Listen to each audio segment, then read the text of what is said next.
Good afternoon, everyone. I know we had such a fantastic session before, and we talked about the e-governance and the technology. And we did see that Uttar Pradesh has really brought some of the very good programs, which I think would move to the next level soon. We have such a fantastic panel, and I think Dr. R.S. Sharma would join in from Zoom in a minute's time. So, welcome to this panel, all my, and I'm sure you would have a number of new things to say as we go along. I know the numbers, when I look at it just before coming for this session, is really staggering. Teleconsultations were 3 crores plus. I was just looking at it, and let me open that, and then Prime Minister e-Vidya program is about 25 crores. Then recently set, I think sometime in 30th of November, they set up the eShram portal, which has already clocked about 28 crores of workers. Then 13 crores from the workforce registered on Atmanirbhar Skill Employee-Employer Mapping, ASEEM, and UP constitutes 17% of that 1.3 crores, which is quite a big number, 17%. So you may think that Karnataka or some of the southern states are doing far better, but UP constitutes close to 1/5 of the numbers on that, on the employee-employer matching. Let me also give you some other numbers. Direct benefit transfers were 23.6 lakh crores, and the benefits were above 2 lakh crores. That means the pilferages that were stopped were about 2 lakh crores. So I have few more numbers, but I do not want to talk about those numbers alone, because those numbers are really staggering. And the way the people have taken up to the e-governance benefits or e-governance portals or registering themselves is really, does not leave any doubt in with these numbers in anybody's mind that we are not there. It's a large number of people who have are in the rural areas, people who are in the semi-urban areas. So it's quite widespread. So can we say that we are moving fast from doing digital to being digital? And that is something I would want to take the panelists and ask them those questions, where we are on that. I would have loved to start with Dr. Sharma, but unfortunately he's not there at the moment. So let me start with Mr. Anand. And this is something, when the pandemic broke, there was a lot of demand for the diagnostics. So far, we had largely done brick and mortar diagnostics. But probably, we started moving to the digital technologies. And I'm not talking about SRL alone, because though you're coming from SRL, but you have a wider perspective, I would want to hear where are we on that journey and where are we likely to reach from a citizen's perspective. Number one, improving the accessibility. Number two, reducing on the affordability aspect, because ultimately it has to be affordable to the people. And what should be done by the government to do that? Not everything can be done in the private sector, because government does spend very little on the health to GDP ratio, which we would want to increase on that. At least come to 5% or so, which is at the moment about 1.5 or 1.6%. So over to you. Thank you. Thank you so much for that question. So I think, as we all know, this pandemic has fast-tracked the digital transformation in healthcare, especially in diagnostics. Diagnostics is one of the early adapters of digital transformation. If you know, even when hospitals were using, physical paper medical records, you will find labs using lab information systems, and they were giving reports through web. So all these things were happening and were there earlier as well. But the further strengthening and transformation really happened faster during the last 2 years, because there was a need and there was a change in consumer behavior. Because people didn't want to come to the lab to give a sample. They didn't want to come and physically do a lot of things. So we were trying to see how much of the customer journey can be digitized. And in that process, a lot of new things started happening. And one of the few things like what we did with the government's initiative, the Ayushman Bharat Digital Mission, ABDM, is also a very clear indication that, where we can actually look at how we can create a registry of hospitals, registry of medical practitioners, a registry of individuals where they have an ABA number, where you are able to store and there is an interoperability and transfer of data from one source to other. Because today what we see is the lab reports that we have, they cannot be used by other labs, they cannot be used by other hospitals. So it all becomes a physical copy. Even if you create a repository, you look at only having scanned copies. So how do we actually create seamless integration of these services? So these things, there's a lot of progress which has happened in the last 2 years. And that, I think, is driven by a change in consumer behavior. And labs like us are definitely looking at how we can use this to make sure that we become more of diagnostics first rather than doctor first. It's more in terms of going to the place of the patient rather than making the patient come to a physical infrastructure like a hospital or nursing home. Because the less interaction we have and less number of activities that happen at the physical infrastructure, we are actually saving time, and we are also giving better preference to patients who are really in need of that service. So I think that's the way forward, and we are making good progress. No, thank you, Anandji. Let me move to Mr. Sethi. He talked about that diagnostics, they need to move to the, let's say, second generation technology, so that what we are getting at the moment is something which can be relied upon and is a seamless movement to the doctors, or be it in the rural area or in the semi-urban or in the urban areas, so that there can be reliance on that. We would come back to the quality part to Mr. Anand, and which will be second part, but stay put on that, Mr. Anand, and ask Mr. Sethi, what should be done on the technology so that it brings a lot more comfort and trust into the diagnostics, because ultimately diagnostics is the bedrock of medical consultations. Sanjay, thanks for the question. I'm not a medical person, but no, I'm asking for a technology question. It's addressing it from a technology perspective. I think one of the things is important is that it has to be inclusive, because as earlier also Anand mentioned, it has to touch everybody. So I think one thing critical that we realize is, as during the pandemic we saw, digital infrastructure became even more essential than what we see as the traditional infrastructure.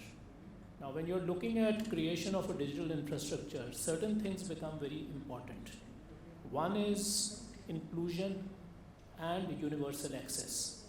So how do you make sure that everybody is having access to that, and there is no digital divide getting created in terms of people and their learning and the learning curve that they have, or even availability of devices to them. Now, we realize that for one, that India today has, as you were sharing some of the staggering numbers earlier, we have 500 million plus internet users. Yeah. But at the same time, when we look at our geographic spread, when we look at our demographic diversity, there are still a lot of people who, for reasons of digital literacy, are not able to get into a self-service mode. So I think one thing which is very critical is that we have to look at models which are inclusive, and therefore assisted and self-service models become very critical. Today, whether it is from a healthcare service perspective, whether it is financial services and inclusion. It is also about providing an assisted network out there. On one front, as we see, the government today is trying to reach each and every village by laying out internet, by laying out connectivity, which is putting the foundational infrastructure.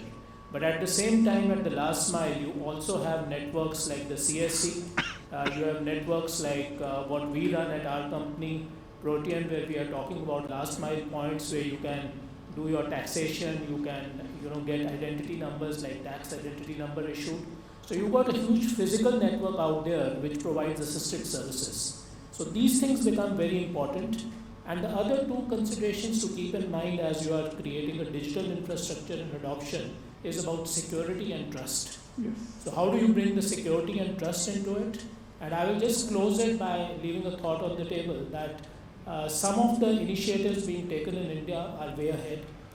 We talk about digital privacy, but here we are now talking about digital empowerment. Yes. We are trying to put the power of data in the hands of the user. So even when you are looking at digital data in the health ecosystem, how is my data getting used, and can I use that data in terms of sharing it with my service providers, and how do I control that is going to be very important. So some of the things which are, for example, today happening in the financial services space, when we look at the account aggregator regulations, we look at the BFSI industry, I think similar models will need to be applied to other sectors and industries, be it health, be it education, be it multiple sectors. Oh, thanks a lot, Mr. Sethi. MSME is definitely at the top of my mind. And in Uttar Pradesh, which is the house of the largest MSME in the country, definitely a question on the MSME will be most wanted at this point. And, one of the things that when the pandemic hit, one of the people talked about growth, and there was a dip and then there was a growth. Generally, it was considered a K-shaped growth, though the bigger players, they grew far bit more than the smaller players. So overall, you got a very high growth, but nonetheless, the MSME seemed to have got the bad side of the bread.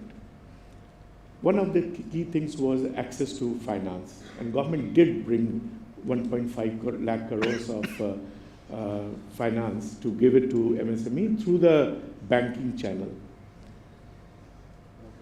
Where are we on that?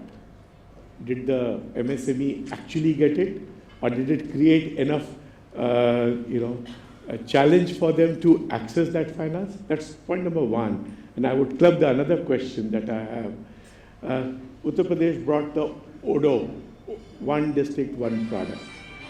And largely talking about the MSME and trying to scale it up. What is your sense on that? Does it have the right scale on the ODO program? Does it need to tie up with on a digital platform for a better scalability and sustainability as well as resilience, to tie up with other states which have a similar such product? What is your thought on that? And has anything gone into that kind of thinking from the Uttar Pradesh interest as well as from the other parts of the country's interest? So thank you so much and good evening to all of you. The access to finance is certainly, I think, critical. The pandemic saw the worst of, the hit, I think, in the MSME sector. The large corporates managed to show excellent profits for the reason that I think the cost cutting, which was forced upon everybody because of the pandemic, and the way technology sort of came into play. Technology was always there, but we probably did not exploit it to the extent it was available.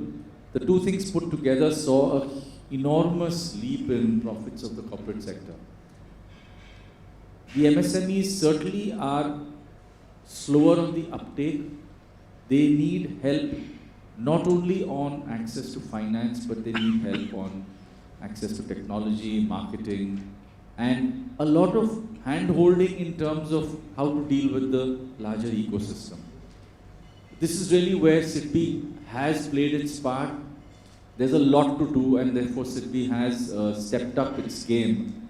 And we have done a lot of outreach programs. We have done a lot of programs for the government during the pandemic period. I don't want to list out, the statistics, but from buying bonds of small and, lesser rated NBFCs to running the PM Swanidhi portal and the scheme, I think we've done a tremendous amount of work during the pandemic, but honestly, I think in this room we should all recognize that whatever work was done was probably inadequate given the size of the problem and the size of the industry. The ECLGS came in, I think 3.5 lakh crores is the number that I remember of the number of the quantum of loans given under ECLGS, which is 100% sovereign-backed loan scheme. Nevertheless, it did not really touch so many MSMEs. So I could say the statistics that we've done, this has been done at various periods of time, but the latest bit of statistics show that MSMEs which otherwise would not have got credit because of ECLGS. The micro segment of the MSME also managed to see a bit of a surge in credit. So, we certainly know that the ECLGS played its part. We also know that the NPAs which would otherwise have accrued have got stayed. Now, we are all hoping that MSMEs in the last 6 months have seen a bit of business, they've seen a bit of growth, and therefore we hope that we will not see the level of NPAs that otherwise would have hit. But I think it's still too early for us to be able to, confidently say that the MSMEs are out of the woods. The way the economy is picked up, the way the government and the RBI have, sort of walked hand in hand and helped the revival, I can only say that the MSMEs have still not across the banking sector shown that sort of increase in the number of NPAs that, the worst of our, fears would probably hold. So I'm fairly optimistic about it. The ability to come in with schemes of guarantee have now come to stay. And I would really talk about how SIDBI is moving ahead with a variety of schemes all the way from green finance to the regular sort of credit delivery through the digital system. So, as you all would know, every bank worth its name is digitizing, and SIDBI has completely revamped its own credit delivery system. We are also ready with a product that is actually there for the micro sector. So the micro sector is something which is between exposure amounts of 30,000 to 5 lakhs, which is typically called the missing middle because the banks do not like to go there. The NBFCs are there, but probably not enough. The MFIs are there, but at the lowest of the segment. So we have brought out a product which goes by the name Prayas, and that's really a digital product that we are doing with partners who are on the ground. So of course SIDBI has 80 branches, but does not have the kind of feet on the street. So the tie-up with MFIs, with BCs, to be able to get that due diligence done, and then through an entire end-to-end credit digital journey, we managed to push credit into the hands of the micro sector. So that's something which is new and which is ready and which has already sort of been launched with a few players. So, there is a guarantee scheme that we're trying to work out. The rooftop solar guarantee product is there with the World Bank. It's something that as a lender and as an MSME ecosystem player, we just have to push forward. So it is vital that all the lending institutions come forward probably with a little more risk-taking ability, and that's I think what's needed right now. ODOP has been of enormous success. So I think about probably last September or so, I think in this very room, we had a function wherein the Honorable FM was present and she had inaugurated that function. and it did talk about ODOP in UP. And it was still early days, I think, for the country to realize what ODOP was. And after that, we've ourselves been in conversation with 5 other governments talking about how ODOP can go forward. We have got something called a Cluster Development Fund, which has been a fund that RBI has given us on the recommendation of the UK Senate Committee report. And through that, we are playing our role for carrying forward cluster development. So, it's very, very closely linked, because you map the skills in a particular cluster, and then you sort of bring in the finance so that you can grow that. And that product of that, or the skills of that cluster, then generate the product. So, there are dime a dozen examples that we can talk about, but every state today has moved forward. So, I would really sort of herald UP's move to create the concept of ODOP, which has now gone forward and got picked up in so many other states, and we are definitely an integral part of that. Thanks. Good to hear that. Uttar Pradesh has been the pioneer on the devising this ODOP program. Wonderful. And good to hear from that, because this is one of the important areas, because otherwise, if MSME does not develop, the higher end and the jobs don't get created, as well as the sustainability of the big industries also get into question. Let me come to Mr. Raje. In fact, Zoom is no longer a noun, it's a verb. People say, I would want to zoom in, which was earlier thought to be going in and going out. But if now most of the professionals, at least I can say, and also in general people, everything is available on the mobile or on the laptop, and people are using it like fish to water kind of thing. To take this to e-governance, because this is the topic, how this can be the access, the ease that the people have to bring the e-governance aspects and bring the excellence in citizen-centric delivery. How can Zoom do that? What is the role that you have envisaged from the Zoom perspective to organize that? What can be done on that? Sure, thank you, and thank you for highlighting that Zoom is no longer, I think your voice is carrying. Is it loud enough? No. Yeah, thank you. So thank you for highlighting that, and with the pandemic, it just took off, right? And as everybody was saying, that it's the digital transformation, the pace at which we saw that technology was getting adopted.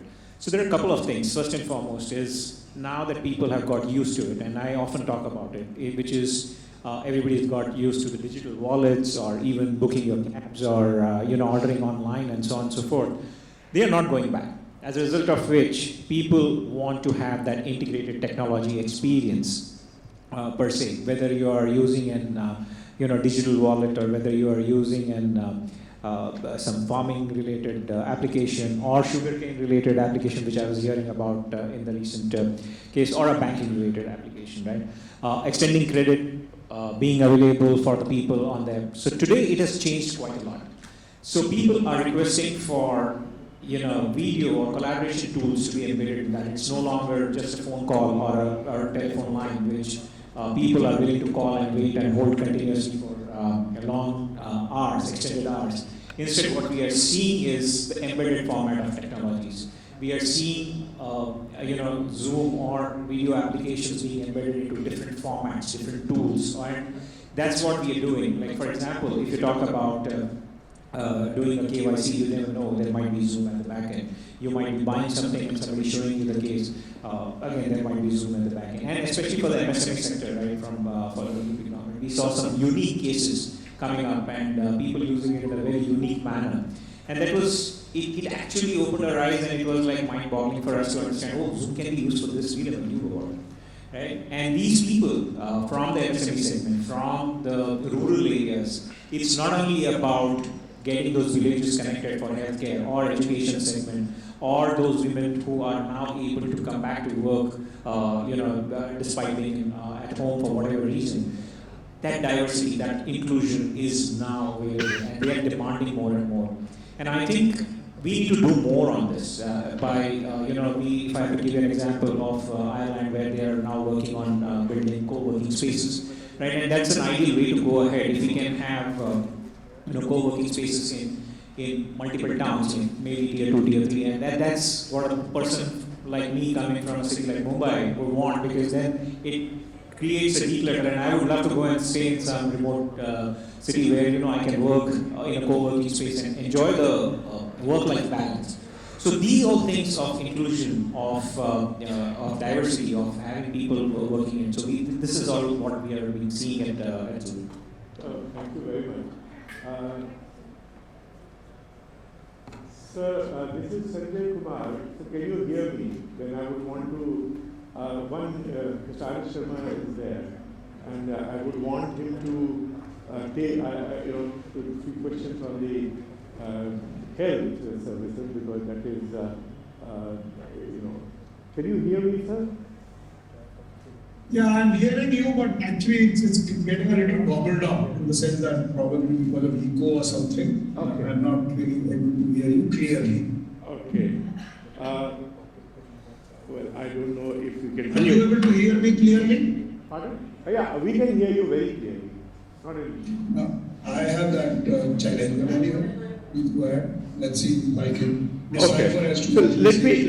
let me go straight to you, sir, and ask you, because when we were looking at the numbers at teleconsultations, and the numbers were about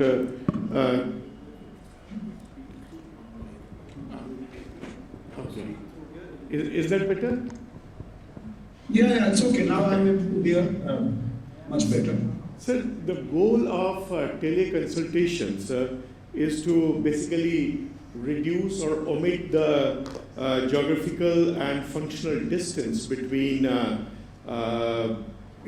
two or more such geographies. What is the vision that the government has on to take this forward and be far more inclusive and far more widespread, so as to upscale it and also to sustain it over a period of time? And we would want to hear that vision from you, sir. Well, thank you very much, and thank you very much for inviting me on this conference. I'm sorry I could not be physically present in Lucknow, but I really feel that it's an extremely great effort by the Economic Times to sort of bring various professionals together and deliberate on issues which are of topical interest. Now, on the specific issue of teleconsultation, I think COVID has been a disaster for the world and certainly a disaster for India. But if there is one positive thing which has come out of COVID, that is the more use of digital technologies in the delivery of health services. So people have learned to talk to their doctors on WhatsApp calls, video calls, and people are writing prescriptions, they are getting medicines using digital means. So that use of digital has certainly seen a boom in this period. And that is out of necessity, certainly, because we were not allowed to go out of our homes, and that is what has happened.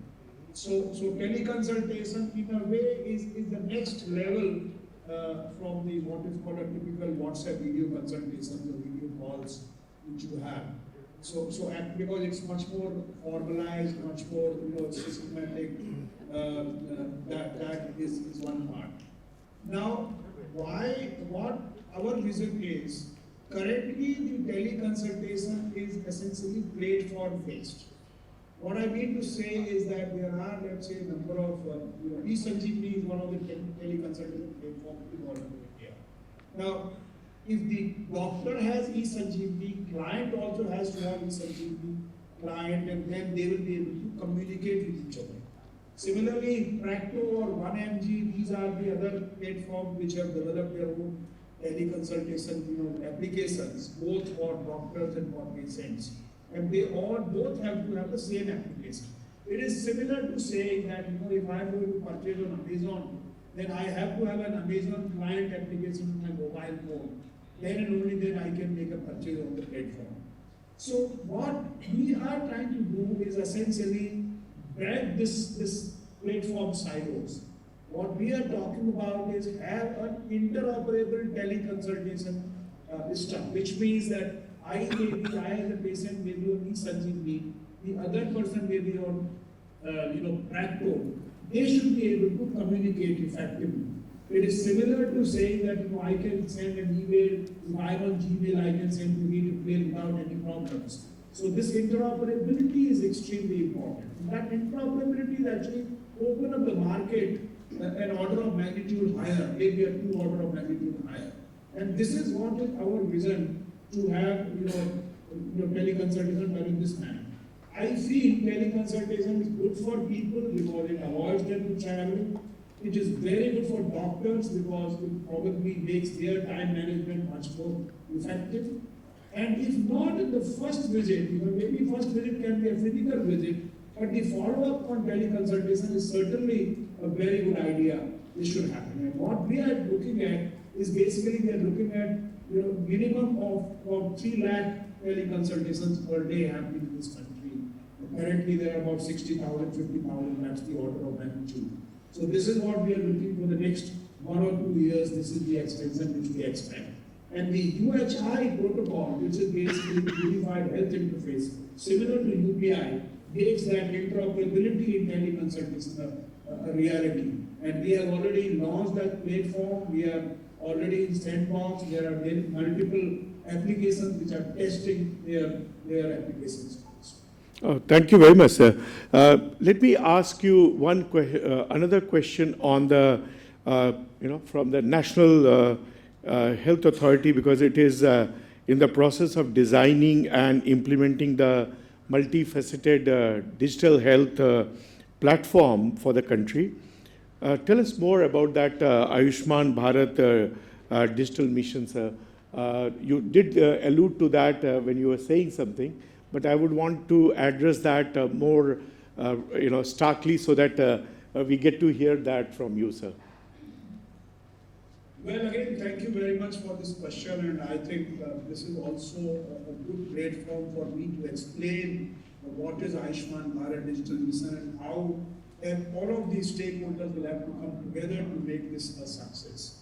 So, essentially, the purpose and overarching objective of Ayushman Bharat Digital Mission is to leverage information and communication technology to deliver health services in an affordable, ubiquitous, and quality manner. That's the broad objective. Now, 2 things are here. One is that India as a country has really developed a number of horizontal products which actually can provide multiple services. So, just an example, for any teleconsultation or for any digital transactions to take place, identity of both the parties or multi-parties is extremely important ingredient, because we must know as to who we are talking to, whether this is a genuine doctor I am talking to or there is some quack on the other side who is basically posing as a direct doctor. So that's one part. So digital identity is one platform which India has given to itself and of course now to the world, Aadhaar. So that's one part where you can prove your identity. Secondly, any transaction involve payment of money. So for example, if I'm consulting a doctor, then obviously unless the doctor is having some charity services, we will like to have the fees. And therefore there should be a method of payment of the fees in a digital manner. In a teleconsultation situation, you can't pay cash to a doctor. And fortunately, India has developed the UPI, the Unified Payment Interface, which makes payment services as easy as making a phone call or even easier than that. So that's another part. Similarly, on top of Aadhaar, we have developed a number of artifacts. These are called, for example, digital signature service, which is on demand. So when the doctor writes a prescription, he doesn't have to, put his signature in ink and then, fax it or send it like that. Doctor can digitally sign the prescription easily, and then, of course, that can travel to the patient. And then every pharmacy has got to, sort of honor it, because digital signatures are as valid as the physical signature. So because of these development of many of these horizontal services by the country, it makes it easy that we create a digital transaction system for digital services, for agriculture, for e-commerce. And you may be aware, we have recently launched in a pilot phase the open network for digital commerce. Yes. That also we are doing. So basically, because we have the tools to do that, that's number one. Secondly, there are 3-4 components of digital mission. One is the health account of each individual, what we call Ayushman Bharat health account. So these Aadhaar numbers, health account number which we are giving every person. This Aadhaar basically provides a repository, provides a method whereby a person can compile or collate or have the horizontal or the longitudinal health history. And that is very useful because when you go to a doctor, it is better to show him the entire health history of yours. So, and if there is a method of just sharing that history with the doctor in a digital manner, then you can do so by, in a remote manner also. So that's one part. We have Aadhaar numbers and the applications, and you'll be happy to know that there are 800, parties which are, sort of connected with us. Think of COVID. COVID is actually a platform which has integrated with 100+ partners, Paytm, Make My Trip, and Max Hospitals, and Infosys. Everybody is connected to COVID. Similarly, we are creating a framework whereby applications are being developed and are connected to this framework. Thank you, sir. Second, you want me to stop? Sir, I have, in the interest of time, I have one speaker. I need to include him in the discussion. And then I would want you to respond to some of the questions which will come from the floor, sir. Sure. Because health is a very, very important one, sir. So thank you very much, sir. You asked me to explain a subject which is not really very No, sir. Yes. I have to sort of take more time, but no problem. Yes, sir. In the interest of time, sir, let me ask question to Mr. Sharma, who made a wonderful presentation just before the panel discussion started. And I wanted to ask him, from a perspective of technology, where the e-governance, as you see in the country, is moving. Where are we, on a scale of 1 to 100 or 1 to 10, where are we? What is the distance that we have to go? Of course, it's never an ending aspect. It is an ongoing thing, but still, at this juncture, let's evaluate that. So thank you, Sanjay. I think in the interest of time, and we've touched various aspects of digital deliveries, whether it is healthcare and SME segments, Zoom conversations, telemedicine, even diagnostics. And talking about diagnostics, I think all of us has used COVID kits at home and AI-based analysis and all that. So I would not want to rate it. I think we made a considerable journey, Sanjay. My personal rating would still be about 6 or 7 on a scale of 10. We still, since technology keeps changing, all these delivery mechanisms have to be upgraded accordingly, whether it is software or hardware. And as Suresh mentioned about inclusivity and security, right? So every transaction at the last mile needs to be authenticated, whether it is Aadhaar authenticated, whether it is a payment gateway linked to it. So I think from a technology standpoint, we still have a long way to go, but we made a considerable journey from where we were like 7-8 years ago. So today, at least all the services are being delivered digitally, whether they are mature or not, that is something for us to assess and analyze, and I think that will leave a scope of improvement for all of us. Thank you. You were very precise and very concise in your response. Let me open the floor, and can we have Sharma back? Anybody who has questions on health, skill, you have the panel, you have the people from technology, so please, diagnostics, SME, MSME, you have a whole panel which is important from a citizen-centric delivery. So over to the floor. Yes.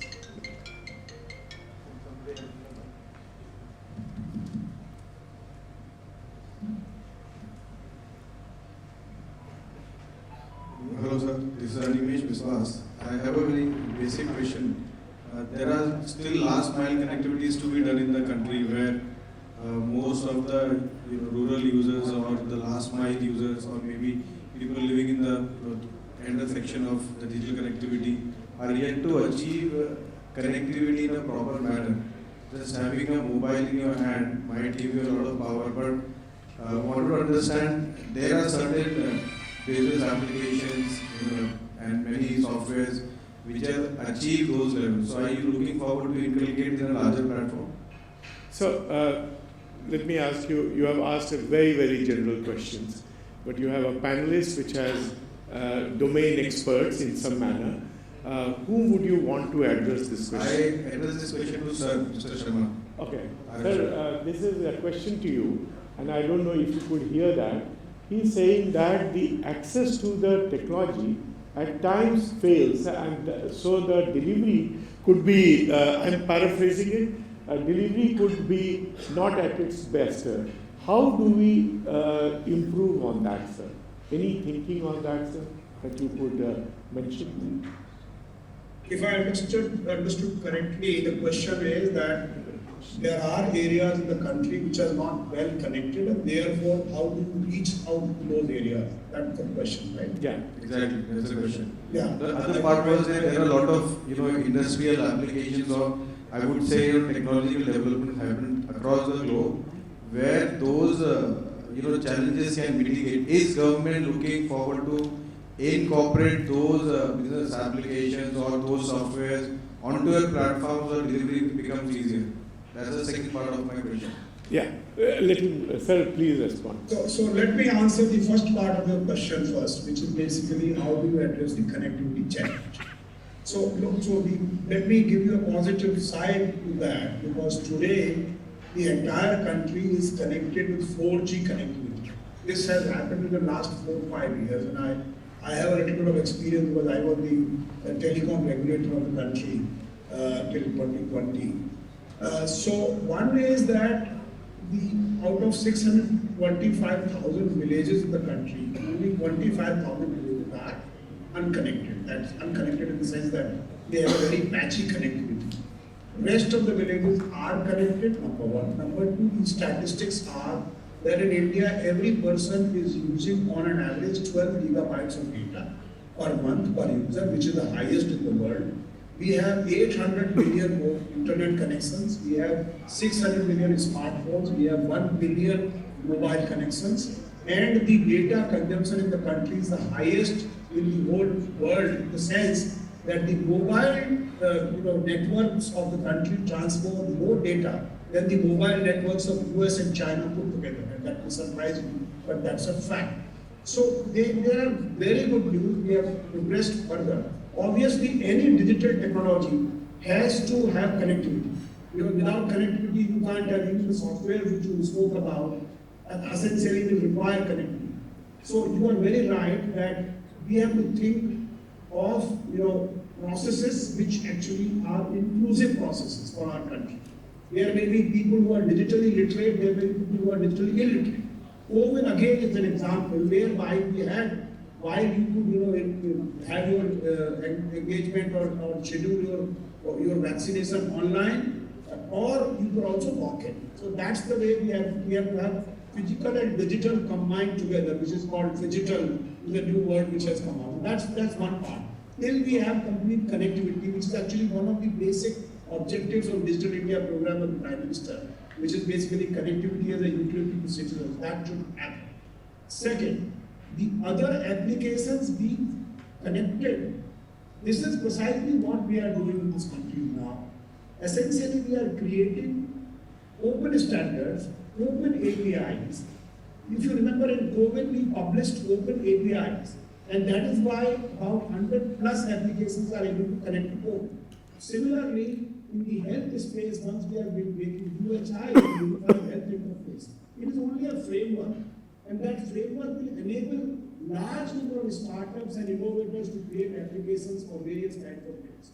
So this is the open ecosystem, which is we are building, and we are conscious of this fact. It's not government job to create apps. Government can create a reference app. Remember in UPI, the Honorable Prime Minister launched BHEEM in December of 2016. But BHEEM is not what we are promoting actively. Why not? Because BHEEM was only a reference application. So we provide reference applications and the other people can build on top of that application using that SDKs of that application. That's how it is.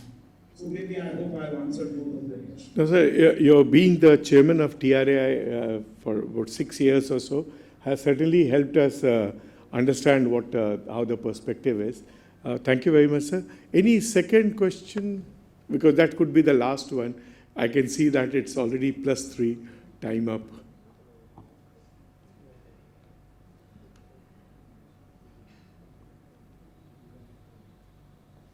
Okay.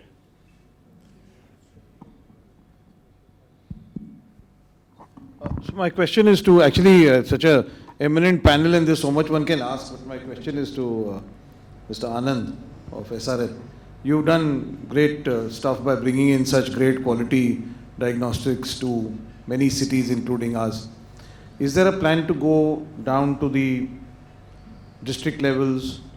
You see, why I'm asking this is that, when you go beyond Lucknow, when you go to a district, it's the district hospital which is the kind of medical hub. Very few private nursing homes, etc.